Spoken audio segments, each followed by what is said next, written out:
Bonjour, bienvenue sur Cocotte TV pour une nouvelle vidéo de présentation.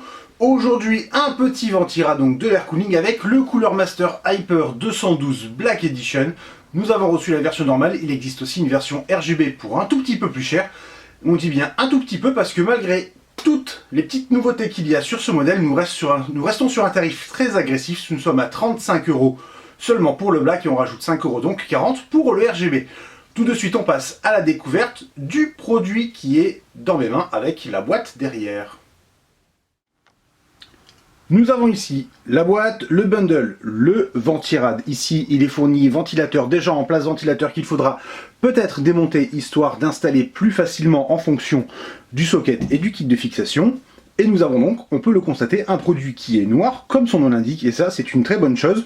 La finition augmente énormément puisque nous avons un top noir en aluminium brossé avec un petit logo Cooler Master, des capuchons en noir sur les caloducs qui sont toujours 4 diamètre 6 mm en direct touch, et on peut le constater, les ailettes, les caloducs, tout est nickelé. Il y a quand même un très gros effort qui a été effectué sur la finition, et à 35 €, tout simplement c'est excellent. Le ventilateur, deux versions sur le modèle Black Edition que nous avons ici, nous sommes sur un Silencio. On peut le constater, on reconnaît sans peine le ventilateur qui va tourner de 800 à 2000 tours par minute. Comme d'habitude chez Cooler Master sur la gamme Hyper 212, ça tourne assez fort. Produit entrée de gamme mais ventilateur qui permet d'obtenir de grosses performances. Et sur le modèle RGB, ce n'est pas un Silencio, mais les vitesses sont à peu près similaires et les caractéristiques techniques sur le débit, sur la pression statique sont aussi à peu près similaires. Le ventilateur se fixe avec des petites griffes métalliques qui sont noires. Nous avons un petit radiateur au-dessus de la base qui est noir aussi. Le bundle est très classique. Nous avons la backplate en classique. Le kit de fixation qui est aussi nickelé en noir. Ça, c'est vraiment super sympa. Du coup, on a vraiment un ensemble noir. On ne va pas s'en plaindre.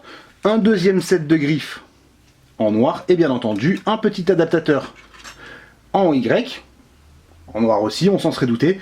Qui est gainé juste sur le bas et au-dessus. Il y a du thermo par-dessus, c'est propre, c'est quand même peut-être un tout petit peu long pour deux ventilateurs qui seront ici. Cela dit, à 35 €, on ne va pas s'en plaindre, tout est là, une bonne finition, un design qui est quand même super sympa, un bundle qui est complet, et éventuellement pour 40 €, on peut passer sur du RGB non adressable bien entendu. Les performances, on va s'en occuper tout de suite, très rapidement. En attendant, on vous souhaite une très bonne journée à tous.